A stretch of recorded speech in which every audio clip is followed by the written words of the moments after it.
Okay, Okay. okay, and I can share the screen now. And I will do my introduction. Welcome. We at the Wellfleet Historical Society and Museum are very glad you chose us to be with this evening. We hope you are as excited as we are about this upcoming summer season. The museum will open on June 30th with 2 new exhibits: Delilah Gibbs, Wellfleet's Last Indian, and Collecting Wellfleet, a look behind the scenes of the collection committee. The Before 1620 Who Was Here exhibit is still up, and we look forward to welcoming all of you to the museum this summer. We give heartfelt thanks to the Wellfleet Library, Jennifer Workin, and of course, our speaker, Curtis Martin. He has been a resident of Wellesley since 1979. He has a BA from Harvard University and a PhD in international relations from Tufts Fletcher School of Law and Diplomacy. He taught at Merrimack College, North Andover, Mass. From 1974 to 2012 in international relations, comparative politics, US foreign policy, and from 2012 to the present, he is Professor Emeritus, Lecturer on American Whaling History. And now, without further ado, I present to you our distinguished speaker this evening, Curtis Martin. Thank you. You're going to have to unmute yourself.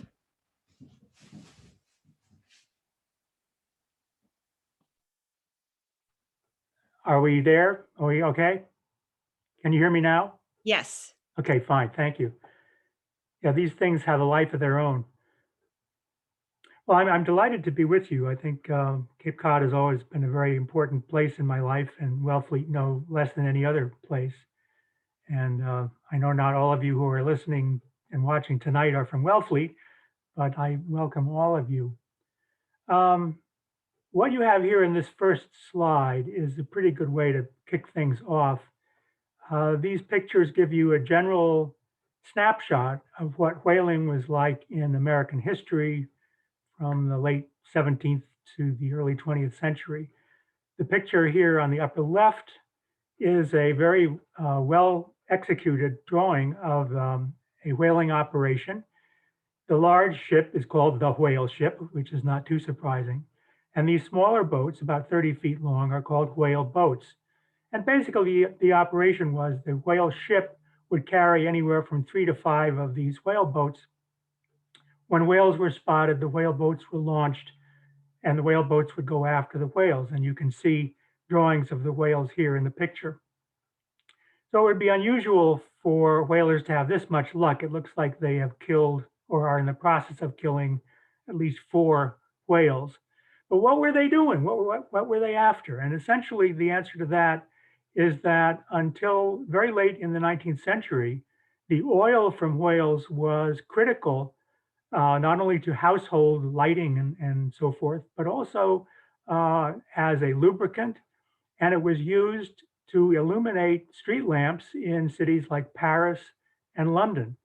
It was one of the most important exports of colonial America. It was one thing the British wanted a lot of, and we were able to supply it to them. You can see at the bottom on the left, this is the wharves of New Bedford. And you can see it almost as far as the eye can see, there are casks which are full of oil. In the whaling days, the amount of oil caught was measured in what was called a barrel, but a barrel equaled exactly 31.5 gallons. So when you read about barrels of oil, it's a specific measure. Now on the right, you see the other reason that whales were sought, and that has to do with something that certain whales have in their mouths called baleen or whalebone. And you can see in the upper right-hand corner a picture of a right whale with the baleen in its mouth. When the whales were caught and killed, this baleen was taken out.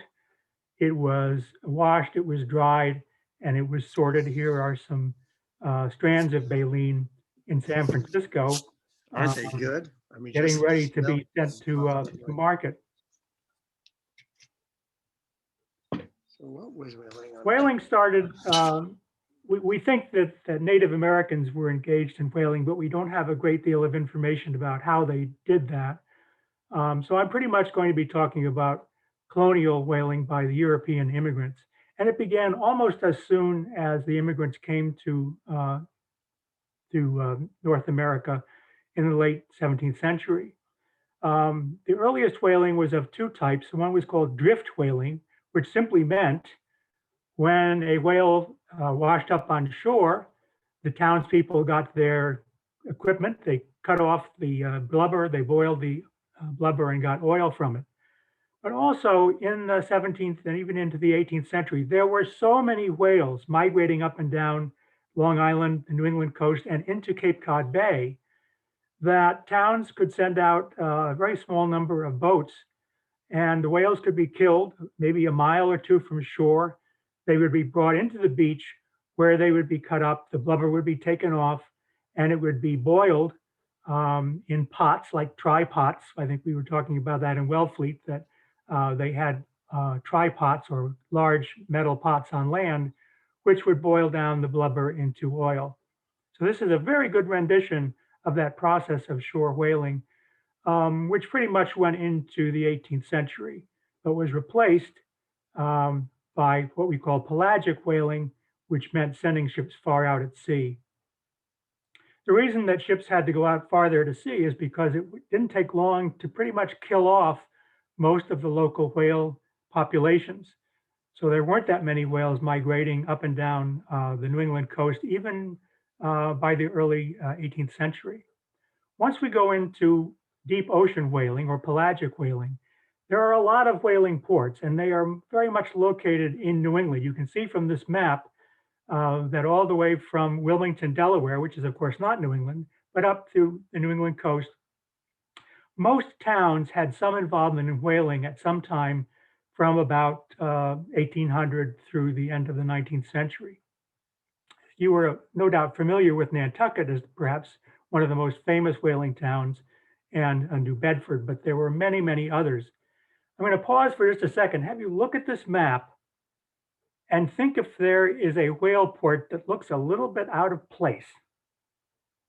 And it shouldn't take you too long to notice that Hudson, New York, 150 miles up the Hudson River from New York City, was a whaling port and a very successful one.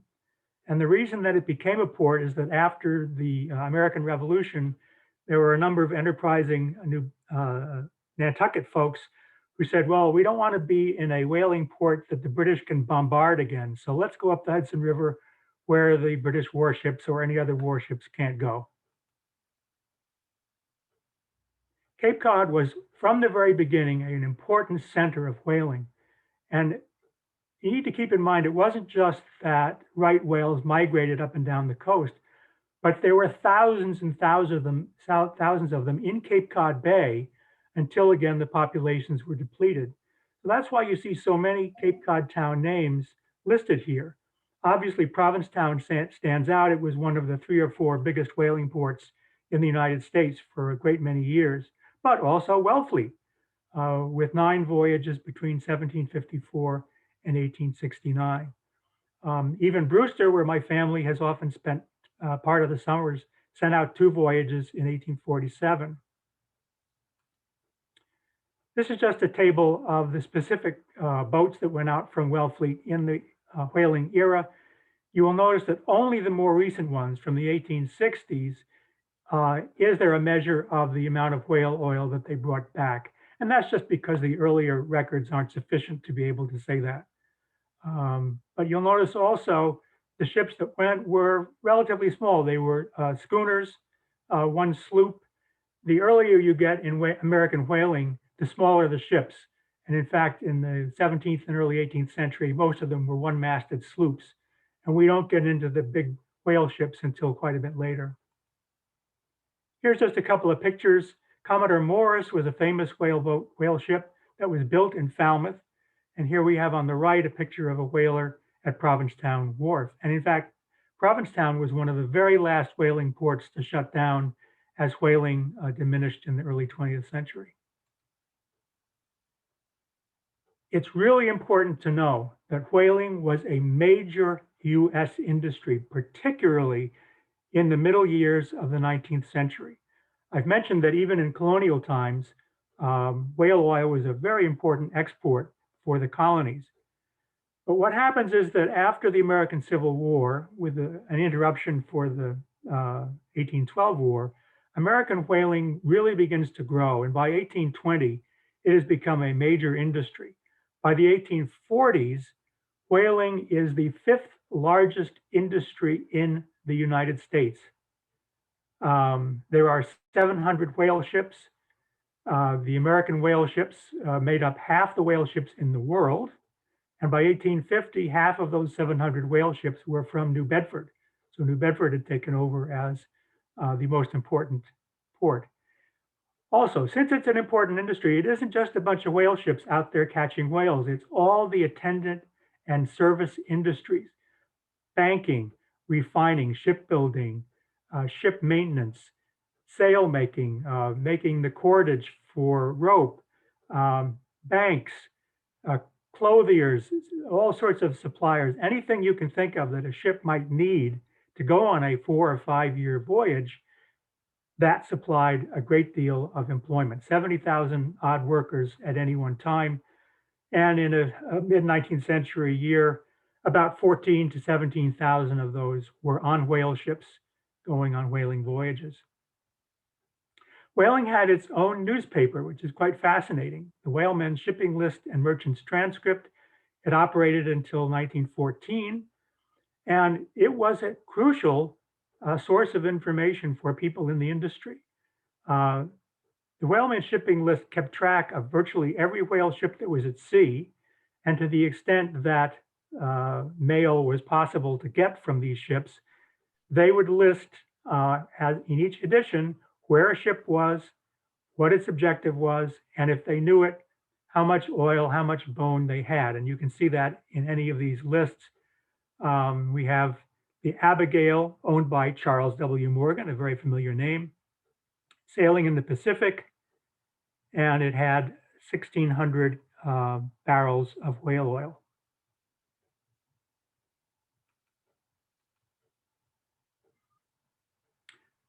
Whaling was a crapshoot in a way, if I can put it that way.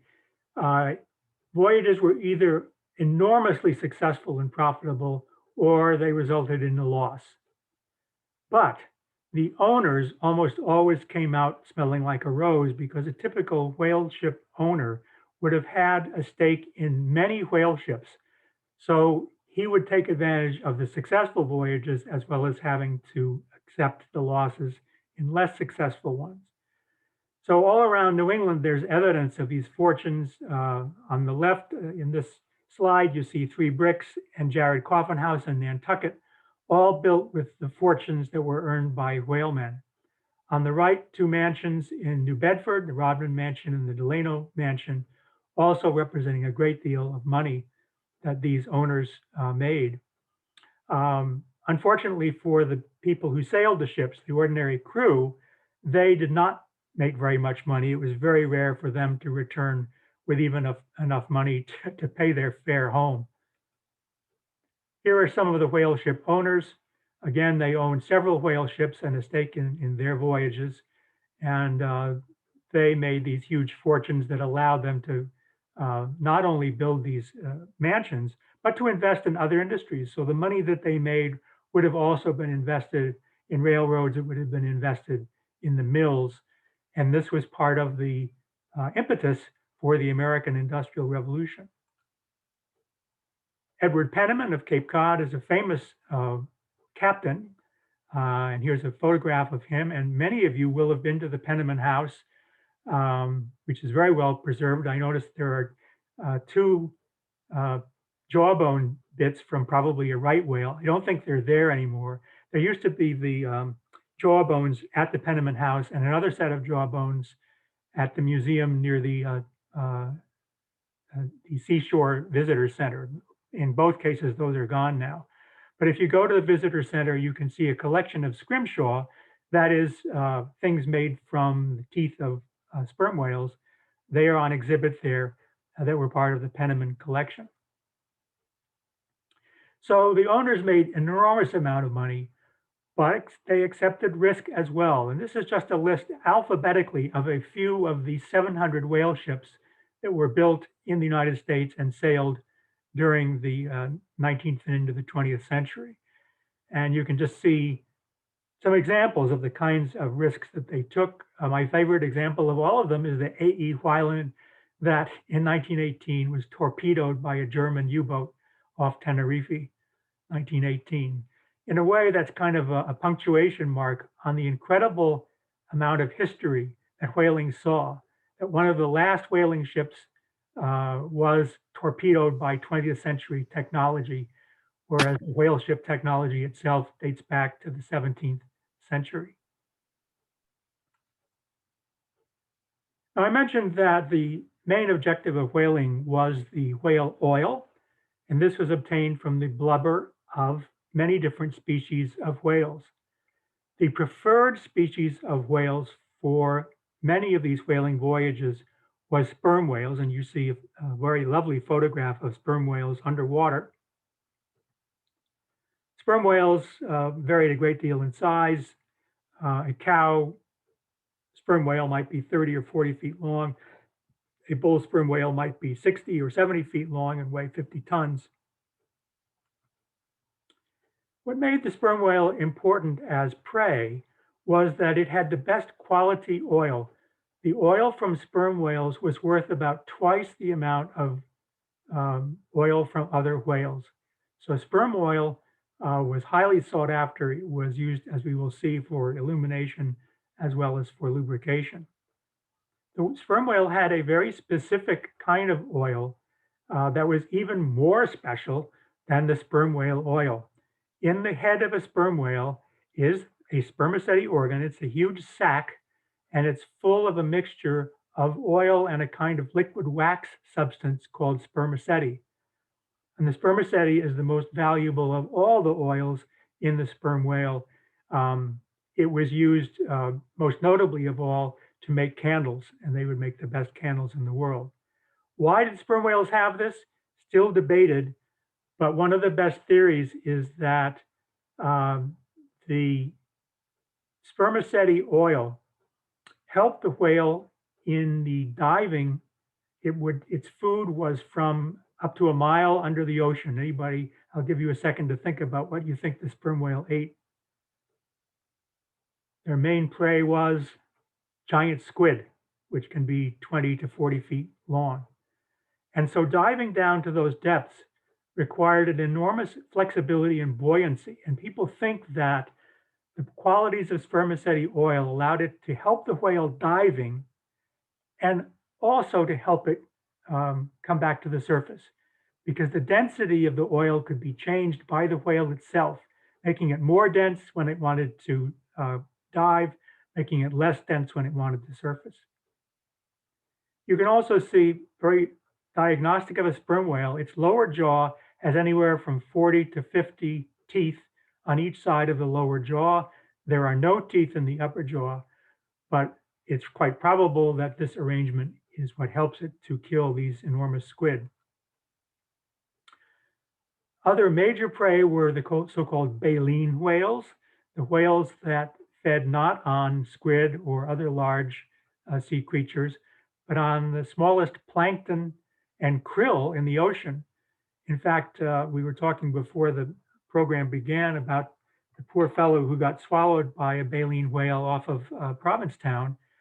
It wasn't deliberate, but the way these whales feed is to open their gigantic mouths and come up under this krill or small fish, and then they close their mouths around maybe a ton or two of this food. Unfortunately, there was this guy in the middle of the food, and for a brief time, he was in a whale's mouth. Bowhead whales were an Arctic species. They had the thickest blubber, so they produced the most amount of whale, but the quality of the whale was not the equal of sperm whale oil. Other whales were hunted. Most of you who've been on a whale watch may have seen humpback whales. They were not a preferred whale because they tended to sink when they were killed and because they didn't have as high quality blubber, but they were easier to catch. Unlike these other whales, they frequented shallow water. Other whales were occasionally caught, but the whales we call rorquals, the fast-moving whales like blue whales and fin whales and minke whales, were too fast for the whale ships of those days to catch. So their demise had to await mechanized whaling in the late 19th and early 20th century.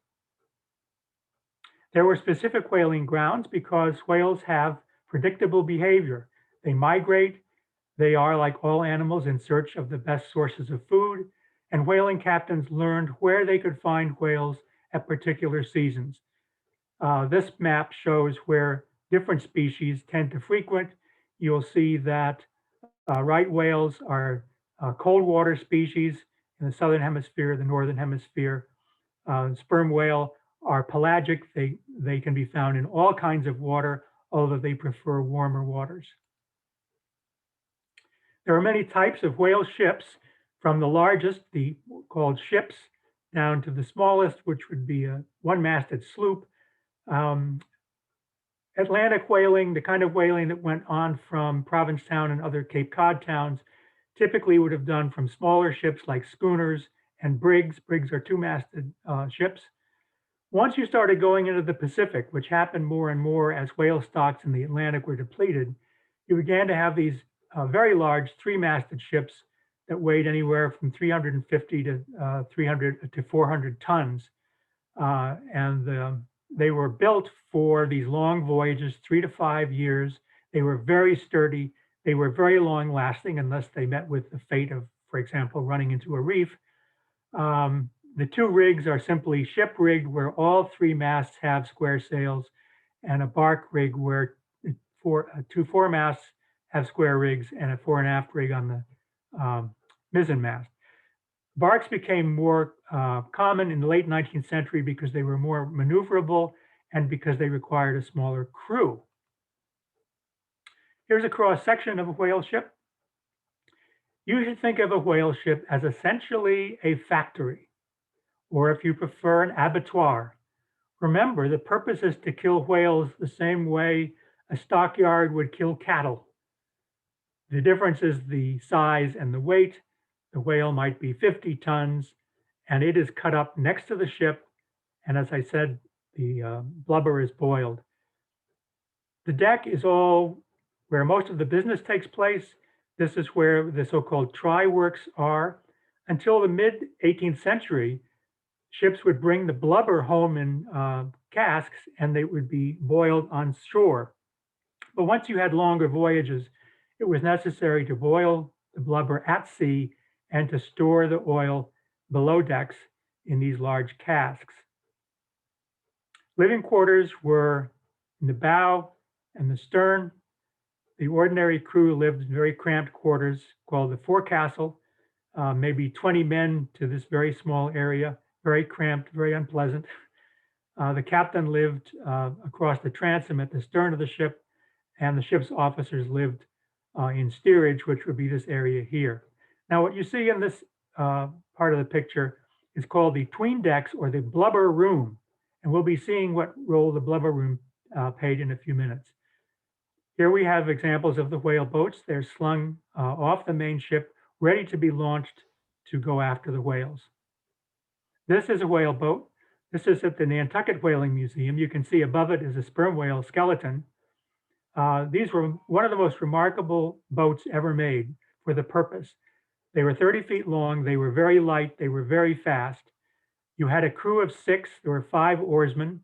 You had a boat header, who was the person who would steer the boat and give the orders. Usually it would be a mate or the captain.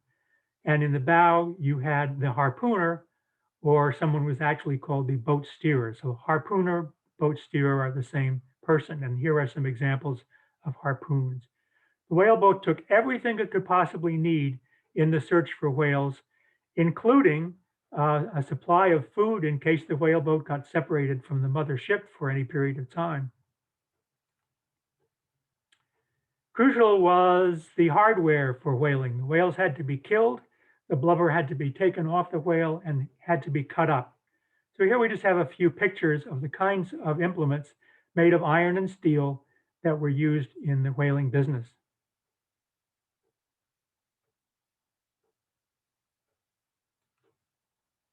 I mentioned the try works. The try works were literally a furnace that was built on the deck of the whale ship. It was insulated from the deck by a large area filled with water, and that would keep that cool, and so the fire wouldn't spread to the deck. And then in the furnace, you had these try pots. They would hold about 220 gallons of liquid, and this would be where the blubber would be put. What kind of people went on a whale ship? Well, of course, the first thing to realize is that, like the military, a whale ship was extremely hierarchical. The captain was the emperor, the president, the boss, the CEO, the CFO, and had all the power to run the ship. What made that more important, perhaps, than other kinds of ships was the length of these voyages. So you had 3, 4, 5 years on a ship with a man with all the power that was almost impossible to check. And sad to say, many captains were sadistic. Many captains became drunkards. Many captains were arbitrary. Many captains were incompetent. But despite all those qualities, they were the boss. And typically, to become a captain, you had to climb up in the ranks. You couldn't become a captain by being a relative of an owner. You had to work your way up, cabin boy, foremast hand, mate, harpooner, and then eventually, if you're lucky, the owners would designate you as a captain and give you your own ship. The crew from the very first years in the 1670s and 80s were very multinational and multicultural.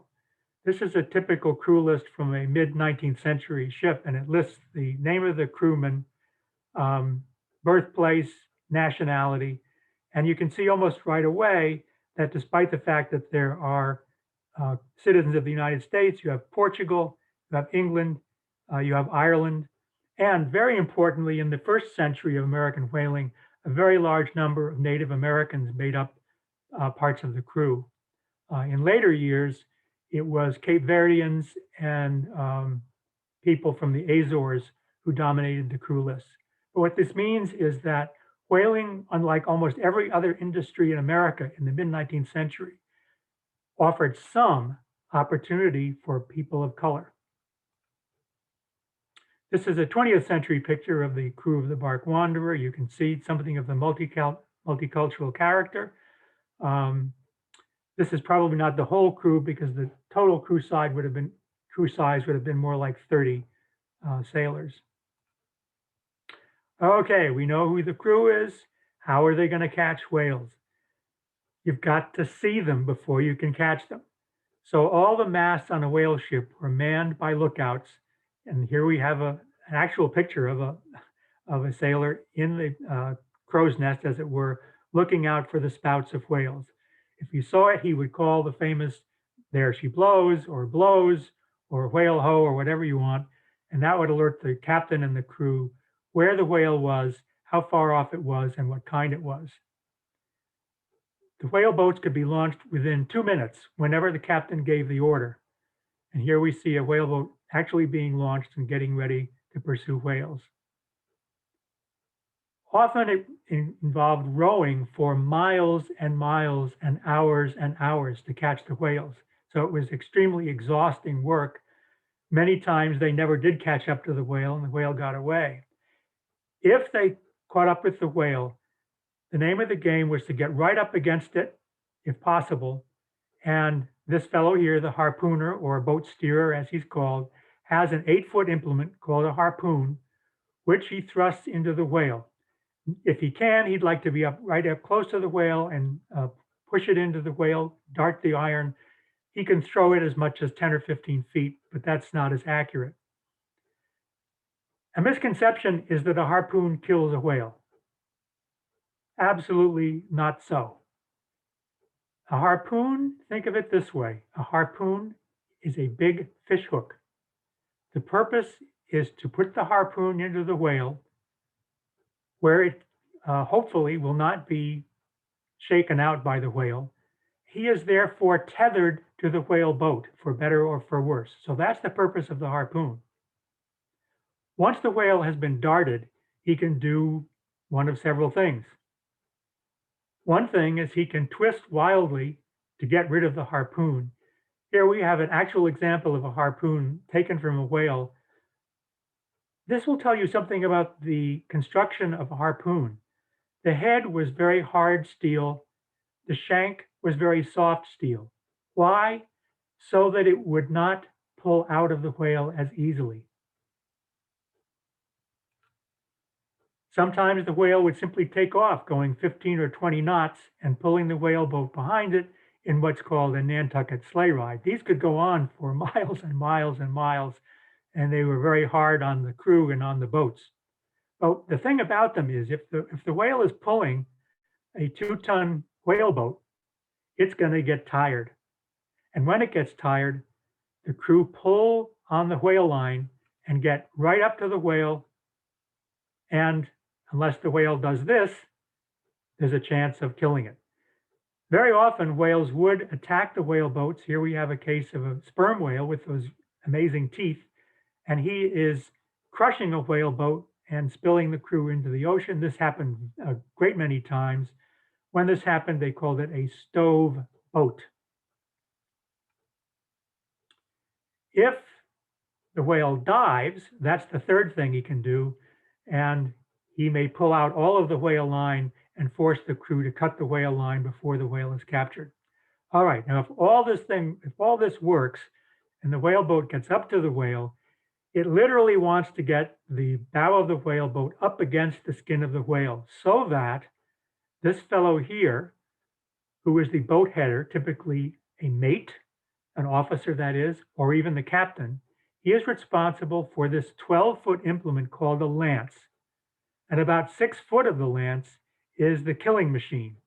It's all very hard steel with a tip as sharp as a razor blade. One thing that's not realistic about this picture is you would never throw the lance.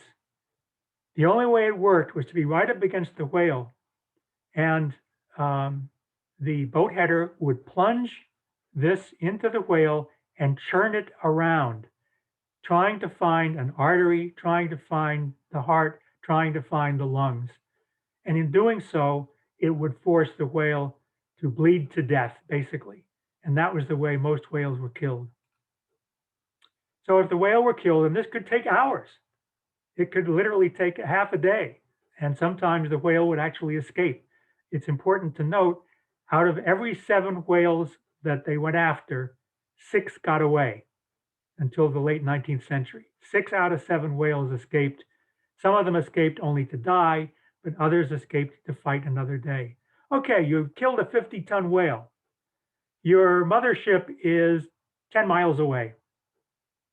You need to tow this 50-ton whale back to the mothership. If the wind is right, you may get a little bit of help. Otherwise, you are rowing, and you are rowing to beat the band. When the whale is back at the mothership, it's tied to the side, to the starboard side. It's bound with chains to get ready for the operation of cutting off the blubber. And for this operation, there were procedures that all the whalemen knew very well. You're basically peeling the blubber off the whale, and these so-called scarf lines show you where they're going to pull the blubber. And it's the image you should think of is it's like peeling an orange, and you're peeling the skin of the orange off the orange and winding it around the orange until the peel is all off. This was done by something called cutting in. Here we have on the left a picture of a cutting in stage that was set up on the starboard side of the whale ship, and members of the crew are standing on it, and they are cutting the blubber away from the whale using spades, on 15 or 20 foot long spades. And as they cut the whale blubber loose, it is hauled inboard to the ship. You have 2 very large block and tackles suspended from the mainmast, and they would pull this blubber off. When it got to be about 15 feet long, one of the crew would cut it off about there and attach another hook and pull that up. The way this was done was that a few very unfortunate crewmen had to work the so-called windlass. The windlass was pulling on the line that was in turn pulling the blubber up into the mast. So this was very, very hard work, but it was crucial in order to cut in the whale. And here we have what were called the blanket pieces, these 15-foot long pieces of blubber being lowered down into the hold, into the so-called tween decks or the blubber room, where it would be cut up. This was a very dangerous operation. A blanket piece might weigh a ton. It was greasy, it was bloody, and if the ship was swaying in the breeze or in the surf, it could kill you. And there were many whalemen who were crushed by a swinging piece of blanket piece. But you try to get it into the hold or sometimes onto the deck, and it would be cut up further into smaller pieces called horse pieces. These might be 4 feet long and 18 inches wide. The deck of a whale ship during this operation might be several inches deep in blood and oil, in skin and blubber. And they would stop up the scuppers to prevent the oil from leaking out into the sea. Eventually, all this oil would have to be sopped up and saved because it was valuable. They didn't want to lose it. The so-called blanket pieces were cut up into Bible leaves. A way to imagine this is if you think about going to the market and you want to buy a package of Arnold hot dog buns, New England style. Think about that New England style package of buns, the way it is. Basically, that's what a Bible leaf looked like. These men are slicing into the blubber piece, not all the way through, but most of the way through to provide more surface for the process of boiling. So these pieces would be thrown into the tripots. They would be boiled until the oil was separated from the gristle, from the muscle, from the blood, and then it would be, the scraps would be removed from the oil. The oil would then be poured into a cooling tank.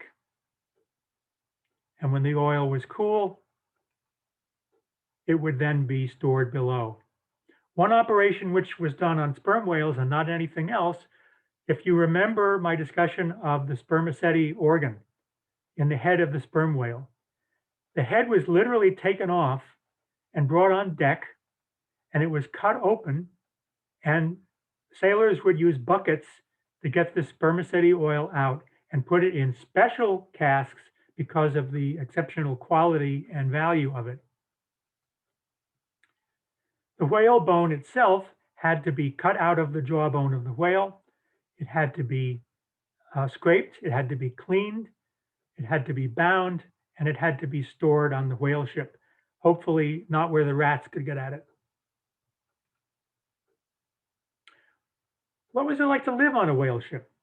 Well, basically, for most people, it was hell. The captain had about as luxurious quarters as you could imagine on a ship of this size. He had an office and a stateroom, private stateroom, his own private head. He had plenty of storage space. He had space to work. He had charts and maps that he could use. That was where he lived. But the ordinary crew, the foremast hands, lived in this the bow area. They are cramped. They are stacked one on top of the other. The bunks were about 5 feet long with only straw in them.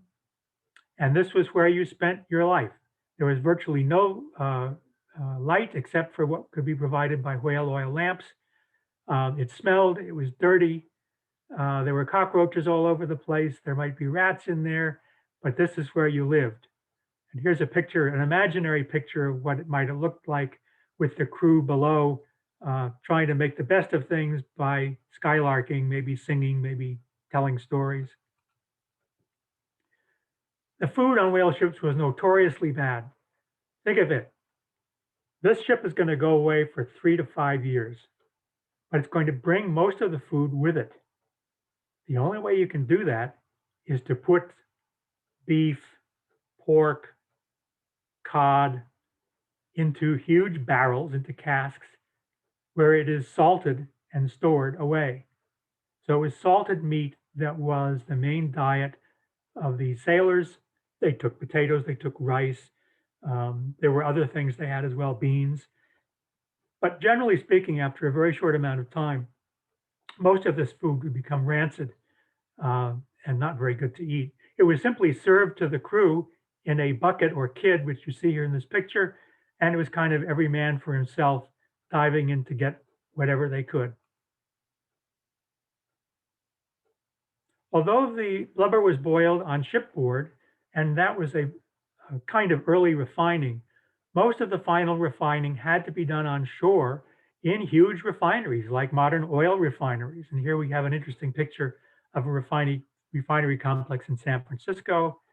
Sperm oil had to be pressed in order to separate out the different grades of oil. There were very, very good grades. It was called winter oil, which wouldn't even freeze in below freezing temperatures. And here we have a bottling plant to bottle the sperm oil. As I mentioned, sperm oil is used for lighting and lubrication. Here you have an example of whale oil lamps that were just about the best lighting you could have.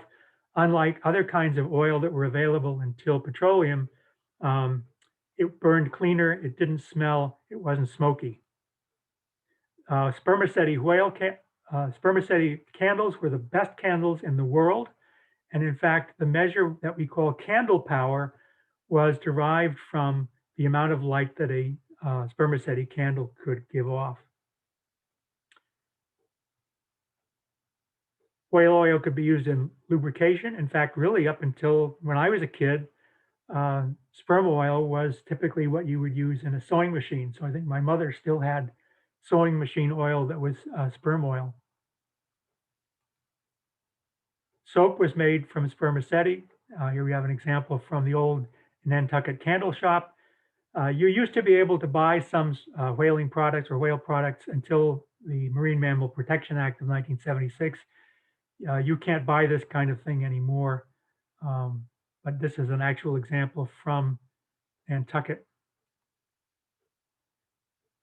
Baleen was valuable all throughout whaling because it is a very flexible product.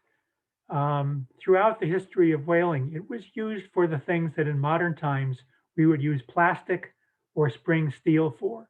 And neither plastic nor spring steel were available until the 20th century. So baleen was really the name of the game. And it was used for all kinds of things. Frankly, what kept the whaling industry going after the American Civil War was women's fashions, where women were expected to have the 14-inch waist. And the only way to achieve that was to bind the waist with corsets, and baleen was the main source for those corsets. They were used for umbrellas, they were used for springs. This is simply a list of the kinds of things that whalebone was used for, particularly in the 19th century. You may have read recently about ambergris. Ambergris is the product of sick sperm whales. We're not quite sure what it is exactly, but it seems to be a reaction of the sperm whale to the beaks of squid that get stuck in its intestines. If the whale vomits it out or if it's cut out of the intestines, it is an extremely valuable substance in making perfumes. And there was a story in the news just 2 weeks ago about some fishermen in Yemen who found a lump of this stuff worth $1.5 million. And if you imagine the lifestyle of a Yemeni fisherman, you can see this is better than winning the lottery. Whalemen, when they were whaling, it was brutal work, it was difficult work, it was dangerous work. Many whalemen died in the act of whaling. Many whalemen died from disease. Many whalemen died from accidents, but they had an awful lot of downtime. And so one of their main problems, frankly, was boredom. And to stave off boredom, they liked to tell tales, to make up stories. The more outlandish, the better. They sang shanties. They just spent time smoking. Whalemen were among the greatest consumers of tobacco of any group in history.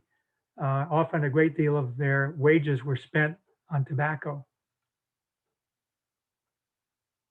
The most famous leisure product was scrimshaw. We talked about the whale tooth from the Nantucket, the collection at the National Seashore. These are some more examples of the types of things that were made by the whalers at sea in their spare time. A whole interesting story, which in fact I get to add in another talk that I give, is the relationship between whalemen and women. And here I'll just stick to some basic things. An average Victorian American 19-year-old had two images of women. One was highly idealized, the image the whaleman might have of his sweetheart or his mother or his sister. And the engraved tooth on the right shows this imaginary perfect Victorian woman who has all the virtues that in those days people expected women to have. So the men dreamed of going home. They dreamed about their families. They dreamed about getting married. They dreamed about these women. But at sea, their ids took over. And remember, these guys are at sea for many years at a time. They often don't see land for months and months and months. They're from 17 to 25 years old, so their hormones are going wild. And so their other image of women is simply as sex objects. And whalemen spend a lot of time in their leisure time if they had time off, if they had leave, they spend a lot of time whoring. And even more than that, in the Pacific, they would often bring local women on board, not only for a night, but sometimes for weeks at a time. And this was a very common thing. Even the societies in the South Pacific, fathers would basically pimp their daughters to whale ships for trade items. So there's a pretty sad and sorry aspect to this. And the tooth on the left shows the other image that whalemen had of women, the less flattering, less Victorian image. The heyday of whaling was from about 1820 to 1860. And at that time, as I said, it was the fifth largest industry in the United States and the third largest in New England. So it was extremely important, but things begin to happen. Probably the most famous thing to happen is the discovery of petroleum in Pennsylvania in 1859. And here we have a picture of one of those early wells.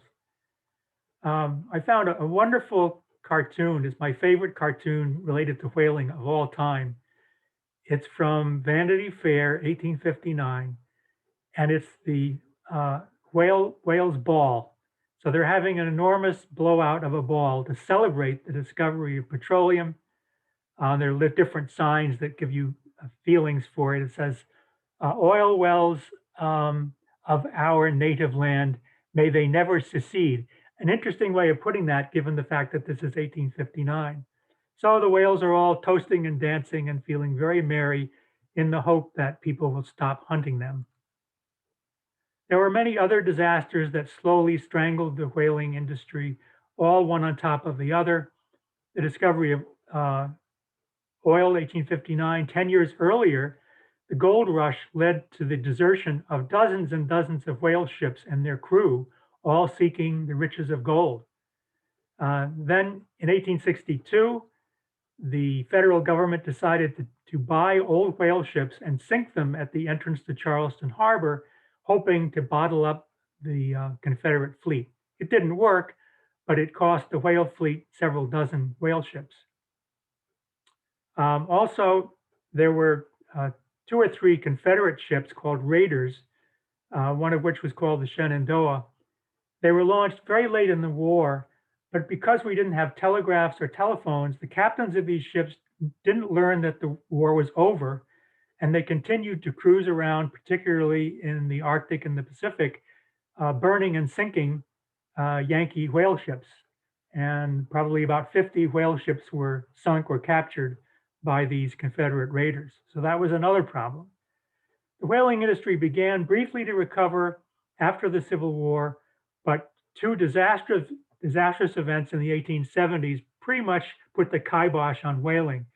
The entire whaling fleet was stuck in the Arctic north of Alaska in 1871, and almost all the ships were lost. There were a half dozen who managed not to be crushed in the ice. but all of the crew fortunately were rescued. But after that, nobody's building whale ships anymore. It's pretty clear that whaling is in decline.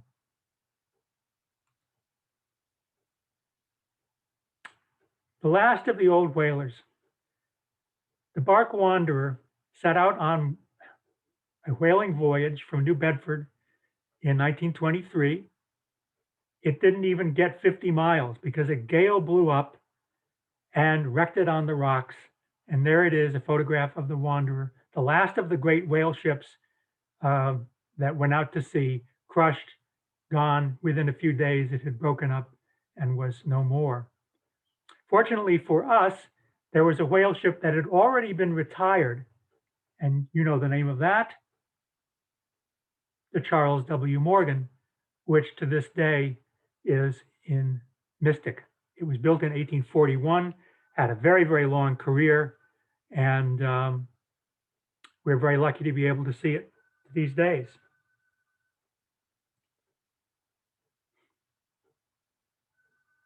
Okay, gang, that is pretty much it. So I will leave so that you can ask questions. Hello. Can No you stop? one here to take your call right now. Can you So stop? please leave a message at the beep Sorry, and we will get I back have a to very you when we can. unfortunate phone message, which we're going to have to put up with for a few seconds. Hi, this message is for Curtis. This is Jane at Michael's in Newton, and I just Can you wanted to stop let you sharing know your that screen, your Kurt? artwork I is can great try. and Blah, blah, blah, blah, blah, so blah. look forward to seeing you and have a nice evening. Bye-bye. Okay. Sorry about that. No Nobody ever worries. calls me, but there we have it. Okay. All right, here I am. Okay, there are a few minutes for a couple of questions if people have them.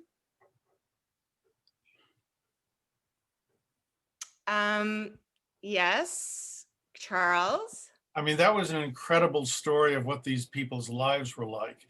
Is there any sense of what the average life expectancy of a whaler was?